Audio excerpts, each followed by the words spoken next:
बिस्मिल्लाहिर्रहमानिर्रहीम। मुअज़्ज़ज़ नाज़रीन व सामीन, अस्सलामु अलैकुम। मैं आज एक मरतबा फिर आप सब के सामने हाजिर हूँ और मेरा आज का जो टॉपिक है वो है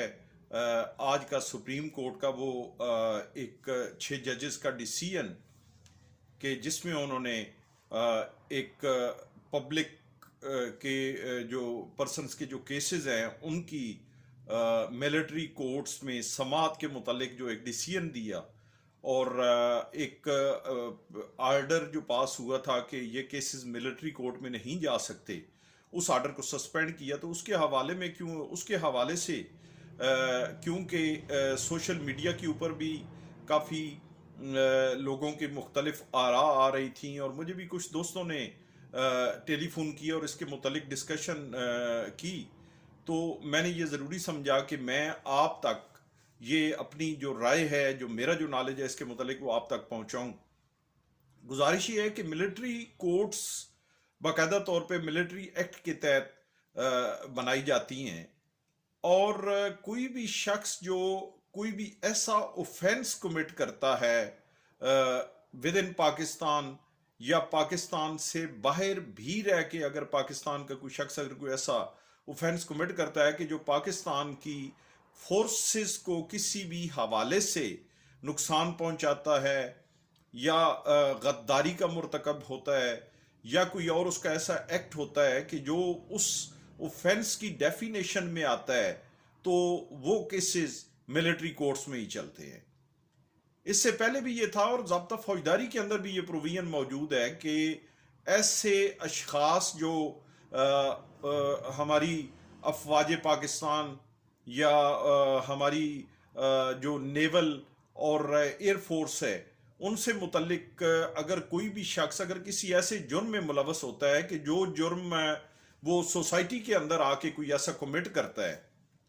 और वहाँ पे ड्यूटी पे होता है और वहाँ से आके कोई ऐसा जुर्म कमिट करता है, तो फिर कोर्ट्स के पास दो किस्म की उनके पास वो रास्ते होते हैं। एक ये होता है कि ऐसे अफराद के मुतल्लिक उस फोर्स को जिससे वो आदमी मुतल्लिक होता है, प्राइवेट पर्सन जो होता है वो क्योंकि उन फोर्सेस का मुलाजम होता है, तो उनसे बाकायदा तौर पे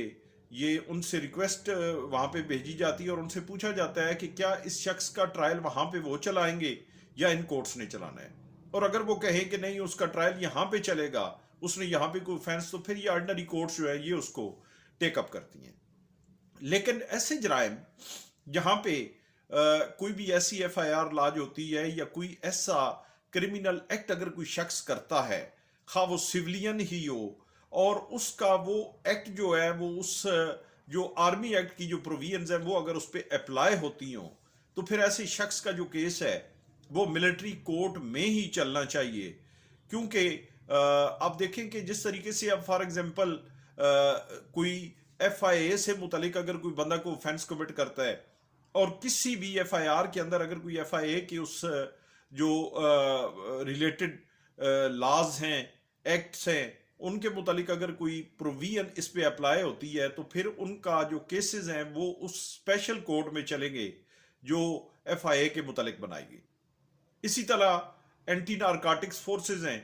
उनकी जो FIRs वो देते हैं वो एंटी नारकोटिक्स कोर्ट्स अलहदा बनाई गई। इसी तरीके से एंटी रेप एक्ट के तहत स्पेशल कोर्ट्स बना दी गई। तो हर अदालत का अपना एक इख्तियार होता है और हर कानून की अपनी एक इम्प्लीकेशन होती है।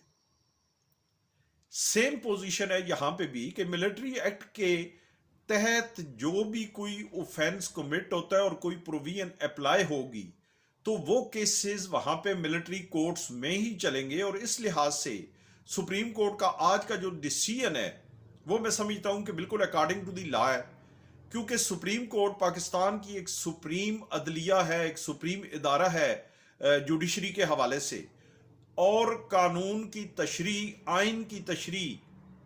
और इस हवाले से कोई भी इबहाम अगर पैदा होता है तो उस इबहाम को क्लियर करना, उसकी वजाहत करना, ये इसी इदारे का काम है। तो इस लिहाज से सुप्रीम कोर्ट का आज का जो डिसीजन है वो बिल्कुल मेरी नाकस राय में हर लिहाज से जस्टिफाइड डिसीजन है। और बिल्कुल उस पर स्ट्रिक्टो सेंसो अमल होना चाहिए। उसके मुताबिक वो जो जराइम जो ऐसे हैं कि जिनमें ऐसे कोई हमारे सिविलियन मुलविस हैं,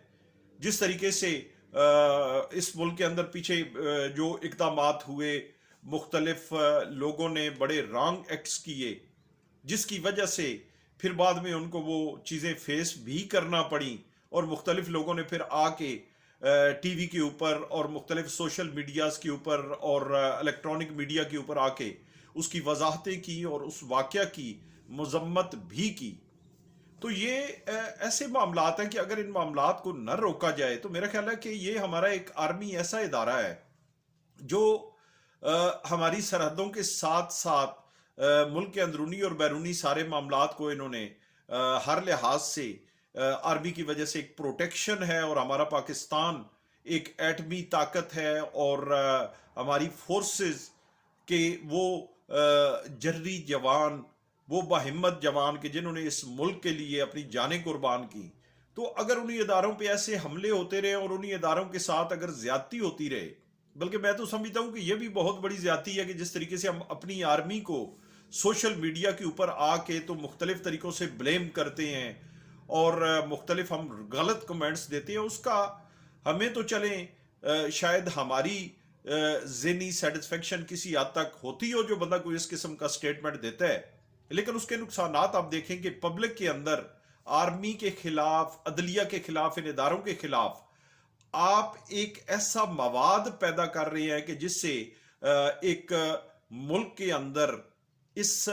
जो सिस्टम है उस सिस्टम को कमजोर करने की एक बहुत बड़ी ये सही हो रही है, ये कोशिश हो रही है, और ये बहुत गलत इकदाम है। इसी तरीके से आजकल कोई भी खबर होती है तो वो फौरी तौर पे सोशल मीडिया के ऊपर आती है, इलेक्ट्रॉनिक मीडिया के ऊपर आती है, और वो इलेक्ट्रॉनिक मीडिया पूरी दुनिया में देखा जाता है। तो फिर मुल्क से बाहर जो हमारा अपनी अदालतों के मुतालिक, अपनी जुडिशरी के मुतालिक, अपनी हायर एंड अपेक्स जुडिशरी के मुतालिक, अपनी फोर्सेस के मुतालिक हमारा जो मैसेज जाता है वो इंतहाई गलत जाता है, और उससे हमारे मुल्क का इमेज भी बहुत खराब होता है, हमारी अदालतों का इमेज बहुत खराब होता है, हमारी फोर्सेस का इमेज बहुत खराब होता है। तो इस लिहाज से मैं समझता हूं, और बल्कि मैं रिक्वेस्ट भी करूंगा जनरल पब्लिक से कि हमें फौरी तौर पे ऐसे मामलात के ऊपर गलत किस्म के कमेंट्स और इस किस्म की आरा जो है वो नहीं आनी चाहिए, बल्कि पॉजिटिव तरीके से आप सोचें, इस मुल्क की बेहतरी के लिए सोचें। मेरा आज का मैसेज आपके लिए यही था। अल्लाह तबारक व तआला आपको अपनी हिफ्ज़ व अमान में रखे। इंशाअल्लाह आइंदा भी मैं इस तरीके से आपके सामने हाजिर होता रहूंगा। बहुत